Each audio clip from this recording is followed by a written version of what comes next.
Hello everyone, welcome in this class. Today's our topic is types of companies. Company कितने प्रकार की होती है? So students, as you know, commerce और trade में रिसेंट सिनेरियो में काफ़ी चेंजेस आए हैं, जिसके कारण जो मार्केट का एरिया है वो नेशनल से इंटरनेशनल हो गया है। और जब इंटरनेशनल लेवल पे मार्केट एरिया हो जाता है तो वहाँ पर डिमांड इंक्रीज होती है। उस डिमांड को पूरा करने के लिए लार्ज स्केल पर प्रोडक्शन करने की जरूरत पड़ती है कॉमर्शियल इंस्टीट्यूशन को। जो पहले से कॉमर्शियल इंस्टीट्यूशन चल रहे थे जैसे सॉल प्रोप्राइटरशिप और पार्टनरशिप फर्म, वहां पर कैपिटल की जो अमाउंट थी वो लिमिटेड थी। अब लार्ज स्केल पर प्रोडक्शन करने के लिए ज्यादा अमाउंट में कैपिटल की जरूरत पड़ी और ज्यादा अमाउंट में कैपिटल किस संस्था में अवेल हो सकती है? कंपनी में अवेलेबल हो सकती है और इसी कारण से कंपनियों का बर्थ हुआ। अब यहाँ पे डिफरेंट बेसिस पे कंपनी की डिफरेंट टाइप्स हैं, जिसको हम एक एक करके स्टडी करेंगे। सबसे पहले जो कंपनी की टाइप है वो है ऑन द बेसिस ऑफ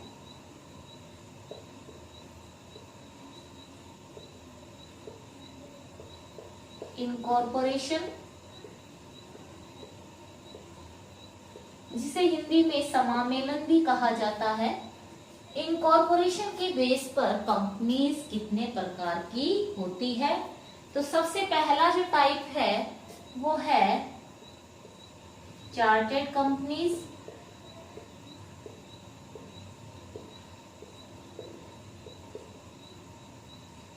इसका सेकंड जो टाइप है वो है स्टैट्यूटरी कंपनीज।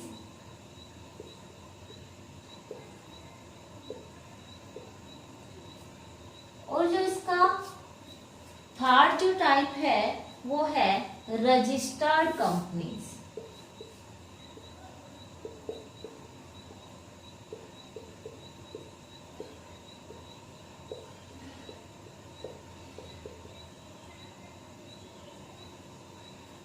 इनकॉर्पोरेशन के बिहाफ पे कंपनीज को 3 कैटेगरी में डिवाइड किया है। सबसे पहली है चार्टर्ड कंपनीज। चार्टर्ड कंपनी का सबसे ओल्डेस्ट फॉर्म है, सबसे प्राचीन रूप है। ये कंपनी अब इंडिया में प्रचलन में नहीं है। इन कंपनियों की स्थापना कोई भी राजा या रानी की आज्ञा से ही इन कंपनी का इनकॉर्पोरेशन हो जाता था। इंडिया में सबसे पहले ये कंपनी 1600 एडी में ईस्ट इंडिया कंपनी के नाम से ओपन हुई। इसके सारे रूल रेगुलेशन जो भी उस क्षेत्र का राजा या रानी होता था उसकी परमिशन से फॉर्मेट किए जाते थे। यहाँ पर चार्टर्ड जो कंपनी है उसका प्रचलन इंडिया में आज के दिन बिल्कुल नहीं है। यहाँ पर जो कंपनी होती थी वो अपने डेट्स के लिए रिस्पॉन्सिबल नहीं होती थी। कंपनी में अनलिमिटेड राइट्स होते थे और डिफरेंट फील्ड में वो एक्टिविटी करती थी। इसके बाद जो नेक्स्ट है वो है स्टैट्यूटरी कंपनीज। स्टैट्यूटरी कंपनीज वो कंपनी होती है जिन कंपनी की स्थापना संसद में या राज्य सरकार के द्वारा विधानसभा में कोई भी रेजुलेशन पास करके किया जाता है, जैसे रिजर्व बैंक ऑफ इंडिया,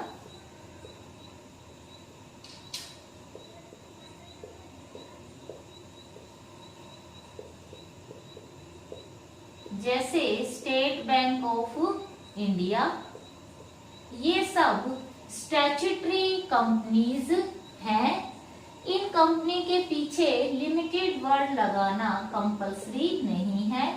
इनकी स्थापना इसलिए की जाती है ताकि राष्ट्र का विकास हो, राष्ट्र हित में कार्य किए जाए। ये सभी कंपनी राष्ट्रीय हित में कार्य करती है। सरकार इन कंपनियों की स्थापना इसलिए करती है कि कंप्लीटली कोई भी सेक्टर निजी हाथों में ना जा पाए, जिसके कारण राष्ट्र का अहित हो। सो स्टूडेंट्स, ये जो कंपनियां हैं ये स्पेशल एक्ट के तहत इनकी स्थापना की जाती है। ये एक्ट या तो पार्लियामेंट में बन सकता है या लेजिस्लेटिव असेंबली में भी बन सकता है। नेक्स्ट है रजिस्टर्ड कंपनी। रजिस्टर्ड कंपनी वो कंपनियां होती हैं जो रजिस्टर्ड होती हैं किसी न किसी एक्ट के तहत। ये कंपनियां इंडिया में सबसे ज्यादा प्रचलन में है। यहाँ पर इन कंपनियों का रजिस्ट्रेशन कंपनी एक्ट 2013 या इससे पहले जो भी एक्ट प्रचलन में थे, जैसे कंपनी एक्ट 1956, तो इनके तहत इन कंपनियों की स्थापना की जाती है। कई कंपनियों के अपने डिफरेंट अलग एक्ट भी होते हैं, जैसे बैंकिंग कंपनियों की रजिस्ट्रेशन बैंकिंग एक्ट 1949 के तहत किया जाता है। ऐसे ही अगर कोई इंश्योरेंस कंपनी है तो उसका रजिस्ट्रेशन इंश्योरेंस कंपनी एक्ट 1938 के तहत किया जाता है। ये कंपनियां सबसे ज्यादा इंडिया में प्रचलन में है। इन कंपनियों के डिफरेंट फॉर्म है, जैसे कुछ प्राइवेट कंपनियां भी हैं, कुछ पब्लिक कंपनी भी होती हैं। ये कंपनी जो है ये कंपनी एक्ट के जो भी प्रोविजन है उस प्रोविजन पर चलती है। तो ये तो था classification on the basis of incorporation. Next classification है लायबिलिटी से related. On the basis of liability,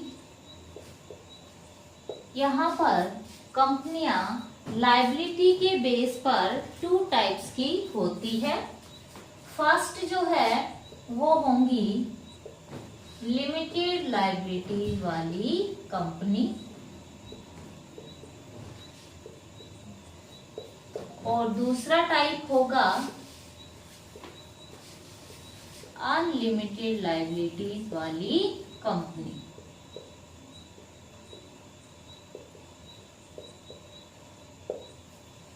अब यहाँ पर जो लिमिटेड लायबिलिटी वाली कंपनी है उसका फर्दर क्लासिफिकेशन है 2 टाइप्स में। पहला, कंपनीज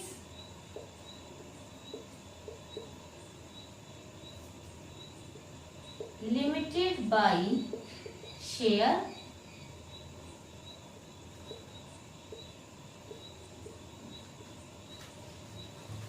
और दूसरा है कंपनीज लिमिटेड बाय गारंटी।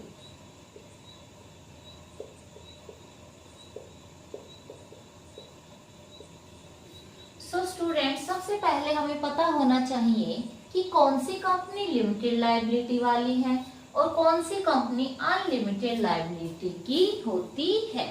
तो यहाँ पर लिमिटेड लायबिलिटीज वाली कंपनी वो कंपनीज होती है जिसमें शेयर होल्डर्स की लायबिलिटी लिमिटेड होती है। यहाँ पर अगर वो शेयर से लिमिटेड है तो जितने का शेयर खरीद रखा है शेयर होल्डर ने, केवल वो उसकी फेस वैल्यू तक ही उसकी लायबिलिटी लिमिटेड होती है। सपोज कोई शेयर होल्डर है, उसने 100 रुपीज का शेयर परचेज कर रखा है, 80 रुपीज वो कंपनी को पेड कर चुका है, तो कंपनी केवल उससे 20 रुपए और मंगवा सकती है। यहाँ पर उसकी जो लायबिलिटी है वो जितना शेयर की फेस वैल्यू है केवल वहीं तक वो रिस्पॉन्सिबल है, उससे आगे एक भी पैसा उस शेयर होल्डर से नहीं मंगवाया जा सकता है। नेक्स्ट जो है वो है कंपनी लिमिटेड बाय गारंटी। कई बार जो शेयर होल्डर हैं वो कंपनी में गारंटी देते हैं एक पार्टिकुलर अमाउंट से रिलेटेड कि इतनी अमाउंट तक हम अगर कंपनी में लॉस होता है तो पे करेंगे।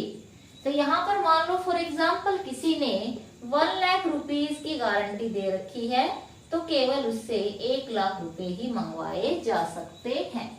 कई बार जो शेयर होल्डर होते हैं वो जितना शेयर खरीदा है उसकी फेस वैल्यू तक तो रिस्पॉन्सिबल होते ही है, इसके साथ साथ गारंटी भी देते हैं कि इतनी अमाउंट तक हम जो है अपनी लायबिलिटी को पूरा करेंगे। इंडिया में इस तरीके की कंपनियों का प्रचलन काफी ज्यादा है। किस तरीके की? लिमिटेड लायबिलिटी वाली कंपनियां। अब नेक्स्ट है अनलिमिटेड लायबिलिटी वाली कंपनी।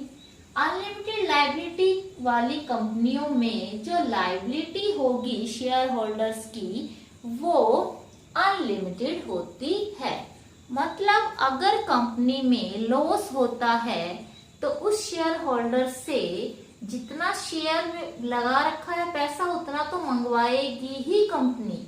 इससे अलावा जो पर्सनल प्रॉपर्टी है उससे भी लॉस को कंपनसेट करा सकती है। लेकिन इंडिया में इस तरीके की कंपनियों का प्रचलन बहुत ही कम है। नेक्स्ट क्लासिफिकेशन है on the basis of transferability of shares. यहाँ पर कंपनियों को शेयर्स की ट्रांसफरेबिलिटी के बिहाफ पर 2 टाइप्स में डिवाइड किया है। First private company, second public company. तो यहाँ पर प्राइवेट कंपनी को सेक्शन 2 कंपनी एक्ट 2013 के सेक्शन 2 सब सेक्शन 68 में एक्सप्लेन किया गया है। प्राइवेट कंपनी से आशय यहाँ पर ऐसी कंपनी से है जिसमें मिनिमम नंबर ऑफ मेंबर जो हैं वो 2 होने चाहिए, छोड़ करके 1 पर्सन कंपनी को, और मैक्सिमम नंबर ऑफ मेंबर जो है यहाँ पर 200 हो सकते हैं। प्राइवेट कंपनी जो होती है वो अपनी सिक्योरिटी को नॉर्मल पब्लिक में इशू नहीं कर सकती। इसका मतलब कि जनता में शेयर इशू नहीं कर सकती है प्राइवेट कंपनी। इसके अलावा इस कंपनी के जो मेंबर होते हैं उनके पास शेयर्स को ट्रांसफर करने का कोई राइट नहीं होता है। जो 200 मेंबर होंगे उसमें एम्प्लॉय है जो कंपनी के वो शामिल नहीं होंगे। जो प्रेजेंट में एम्प्लॉय है या पीछे का छोड़कर जा चुके हैं उनको शामिल नहीं किया जा सकता। एक बात और है स्टूडेंट कि प्राइवेट कंपनी के पीछे प्राइवेट लिमिटेड लिखना कंपलसरी है, मैंडेटरी है। सेकंड जो टाइप है वो है पब्लिक कंपनी, जिसे कंपनी एक्ट 2013 के सेक्शन 2 सब सेक्शन 71 में एक्सप्लेन किया गया है।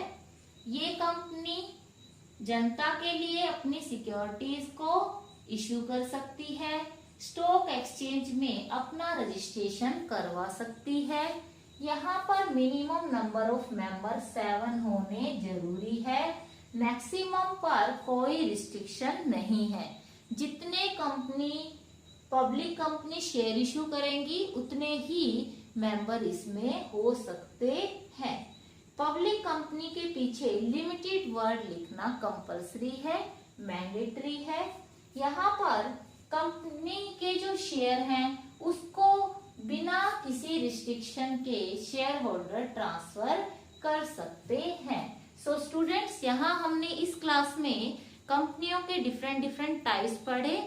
इसके साथ साथ और भी इसके टाइप्स है जो हम अपनी अगली क्लास में करेंगे। तब तक के लिए थैंक यू।